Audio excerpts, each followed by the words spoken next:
আজকে আমি বানাচ্ছি বাটা মাছ, সর্ষে আর রাঁধুনি দিয়ে বাটা মাছ বানাচ্ছি।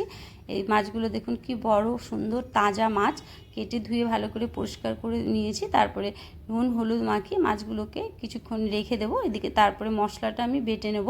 এখানে এটা কিন্তু আমি আজকে রাঁধুনি আর সর্ষে দুটো মিলিয়েই বানাচ্ছি। 1 চামচ রাঁধুনি নিয়েছি, 1 চামচ সর্ষে নিয়েছি, 6টা কাঁচা লঙ্কা নিয়েছি, নিয়ে ধুয়ে নিলাম। ধুয়ে ভালো করে শিলে মশলাটাকে আমি ভালো করে পিষে নেব। নুন দিচ্ছি, নুন দিয়ে ভালো করে মশলাটাকে আমি পিষে নেব। খুব মিহি করে মশলাটাকে পিষবো। যত ভালো করে মসৃণ মশলা পেষা হবে তত ভালো রান্না হবে। শিলে বাটা মশলাতে কিন্তু রান্না ভীষণ ভালো হয়। মশলাটা দেখুন পিষা হয়ে গেছে, একদম চন্দনের মতন করে মশলাটাকে আমি পিষে নিয়েছি। এবারে মশলাটাকে আমি তুলে নেব।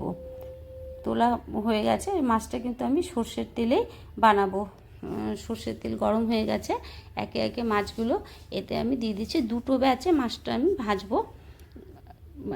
এক ব্যাচে 3টে আর তারপরে ব্যাচে 2টো দিয়ে এভাবে করে মাছটা আমি ভেজে নেবো। মাছগুলো একটু বড় আছে সেই জন্য একসাথে দিয়ে ভাজছি না। এক পিঠ ভাজা হয়ে গেছে, সেই জন্য উল্টে দিচ্ছি মাছটাকে। আমার ভিডিওটি যদি আপনাদের ভালো লাগে তাহলে অবশ্যই আমার চ্যানেলটিকে সাবস্ক্রাইব করে নেবেন। আর ফেসবুক পেজ থেকে যদি দেখেন তাহলে ফেসবুক পেজটি ফলো করে নেবেন, লাইক করে দেবেন, কমেন্ট করে দেবেন, শেয়ার করে দেবেন, নিত্য নতুন বেল আইকনটি প্রেস করে দেবেন। তাহলে আমি যা ভিডিও আপলোড করব আপনাদের কাছে নোটিফিকেশান চলে যাবে। আমি ঘরোয়া রান্না দেখাই, ঘরোয়া রান্না যে কোনো নিত্য নতুন রান্না, সব রকমই রান্না আমার কাছে পাবেন, আমার চ্যানেলে পাবেন।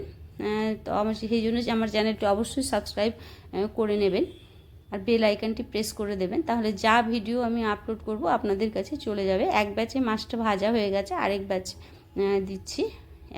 তারপরে এই ব্যাচটাও উল্টো পাল্টে ভেজে নিলাম। দেখুন মাছগুলো ভাজা হয়ে গেছে। ওই তেলে আরেকটু আমি সর্ষের তেল দিয়েছি, দিয়ে কালো জিরে ফোড়ন দিলাম। কালো জিরেটাকে একটু ভালো করে ভেজে নিতে হবে। তারপরে মশলাটা আমি এতে দিয়ে দিলাম।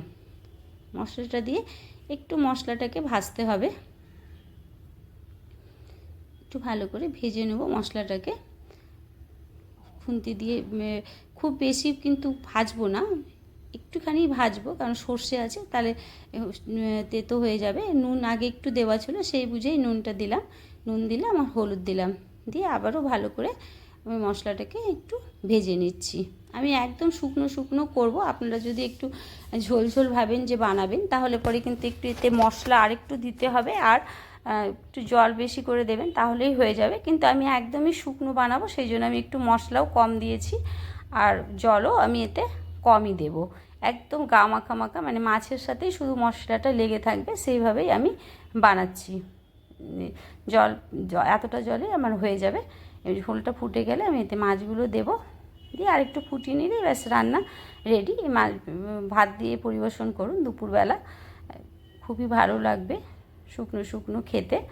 আমি প্রায়ই এভাবে বানাই বাটা মাছ। নানানভাবেই বানানো যায়, শুধু সর্ষে দিয়েও বানানো যায়, কিন্তু আমি রাঁধুনি সর্ষে মিলিয়ে বানালে রাঁধুনির গন্ধটা এত ভালো লাগে যে সবসময় মনে হবে কি রাঁধুনি সর্ষে দিয়েই আপনি মাছটা বানাবেন।